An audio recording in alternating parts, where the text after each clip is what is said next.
Dahulu kala, ada seorang raja yang memiliki 10 orang putri yang cantik dan jelita. Sang raja dikenal sebagai raja yang adil dan bijaksana. Tetapi, ia terlalu sibuk dengan kepemimpinannya.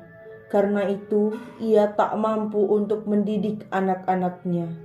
Istri sang raja sudah meninggal ketika melahirkan anaknya yang bungsu, sehingga anak sang raja diasuh oleh inang pengasuh. Putri-putri raja menjadi manja dan nakal. Mereka hanya suka bermain di danau. Mereka tak mau belajar dan juga tak mau membantu ayah mereka. Pertengkaran sering terjadi di antara mereka. Ke-10 putri itu dinamai dengan nama-nama warna.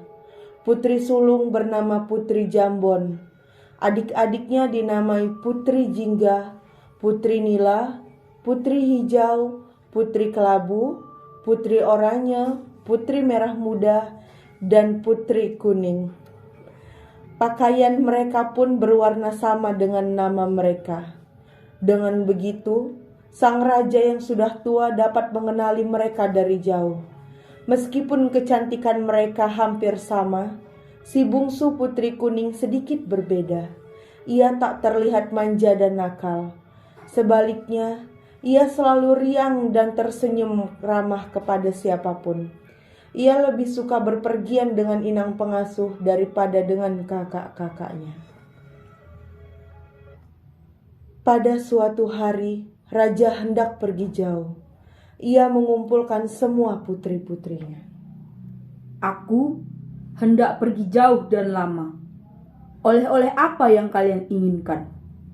Aku ingin beras yang mahal. Aku ingin kain sutra yang berkilau-kilau. 9 anak raja meminta hadiah yang mahal-mahal pada ayahanda mereka. Tetapi, lain halnya dengan Putri Kuning. Ia berpikir sejenak, lalu memegang lengan ayahnya. Ayah, aku hanya ingin ayah kembali dengan selamat. Anakku, sungguh baik perkataanmu. Tentu saja aku akan kembali dengan selamat dan kubawakan hadiah yang indah untukmu. Selama sang raja pergi, para putri semakin nakal dan malas. Mereka sering membentak inang pengasuh dan menyuruh pelayan agar menuruti mereka. Karena sibuk menuruti permintaan para putri yang rewel itu, pelayan tak sempat membersihkan taman istana. Putri Kuning sangat sedih melihatnya, karena taman adalah tempat kesayangan ayahnya. Tanpa ragu, Putri Kuning mengambil sapu dan mulai membersihkan taman itu. Daun-daun kering dirontokkannya, rumput liar dicabutnya, dan dahan-dahan pohon dipangkasnya hingga rapi. Semula inang pengasuh melarangnya, namun Putri Kuning tetap bersikeras mengerjakannya. Kakak-kakak Putri Kuning yang melihat adiknya menyapu tertawa keras-keras. Hahaha, lihat, tampaknya kita punya pelayan baru. Hei pelayan, masih ada kotoran nih. Taman istana yang sudah rapi kembali acak-acakan. Putri Kuning diam saja dan menyapu sampah-sampah itu. Kejadian tersebut terjadi berulang-ulang sampai Putri Kuning kelelahan. Dalam hati, ia bisa merasakan penderitaan para pelayan yang dipaksa mematuhi berbagai perintah kakak-kakaknya. Kalian ini sungguh keterlaluan.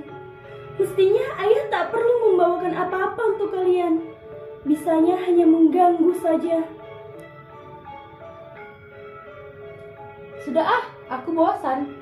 Mending kita mandi di danau saja. Mereka meninggalkan Putri Kuning seorang diri.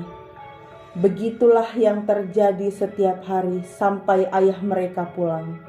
Ketika sang raja tiba di istana, ke-9 putrinya masih bermain di danau, sementara Putri Kuning sedang merangkai bunga di teras istana. Mengetahui hal tersebut, raja menjadi sangat sedih. Anakku yang rajin dan baik budi, ayahmu tak mampu memberi apa-apa selain kalung batu hijau ini. bukannya warna kuning kesayanganmu. Sudahlah ayah, tak mengapa. Batu hijau pun cantik. Lihat, serasi benar dengan bajuku yang berwarna kuning. Yang penting, ayah sudah kembali. Akan kubuatkan teh hangat untuk ayah. Keesokan hari, Putri Hijau melihat Putri Kuning memakai kalung barunya. Wahai adikku, bagus benar kalungmu ini. Seharusnya kalung itu menjadi milikku karena aku adalah Putri Hijau. Ayah memberikannya padaku, bukan kepadamu. Putri Hijau menjadi marah.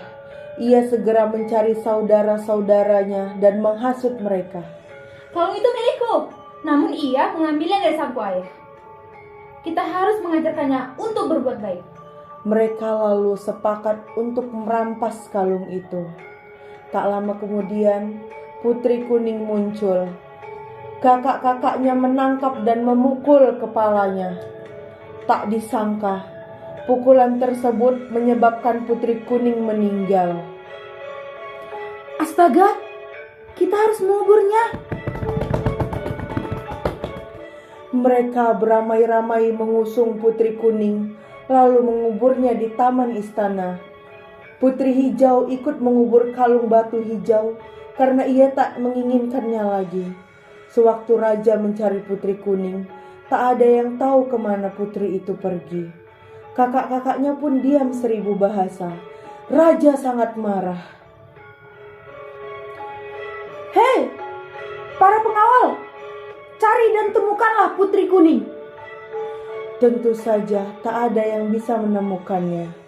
Berhari-hari, berminggu-minggu, berbulan-bulan, tak ada yang berhasil mencarinya. Raja sangat sedih. Aku ini ayah yang buruk. Biarlah anak-anakku kukirim ke tempat jauh untuk belajar dan mengasah budi pekerti. Maka ia pun mengirimkan putri-putrinya untuk bersekolah di negeri yang jauh. Raja sendiri seiring termenung-menung di taman istana. Sedih memikirkan Putri Kuning yang hilang tak berbekas. Suatu hari, tumbuhlah sebuah tanaman di atas kubur Putri Kuning. Sang raja heran melihatnya. Tanaman apakah ini? Batangnya bagaikan jubah putri, daunnya bulat, berkilau bagai kalung batu hijau. Bunganya putih kekuningan dan sangat wangi. Tanaman ini mengingatkanku pada Putri Kemuning. Baiklah, ku beri nama ia Kemuning. Sejak itulah bunga kemuning mendapatkan namanya. Bahkan bunga-bunga kemuning bisa digunakan untuk mengharumkan rambut. Batangnya dipakai untuk membuat kotak-kotak yang indah, sedangkan kulit kayunya dibuat orang menjadi bedak. Setelah mati pun, Putri Kuning masih memberikan kebaikan.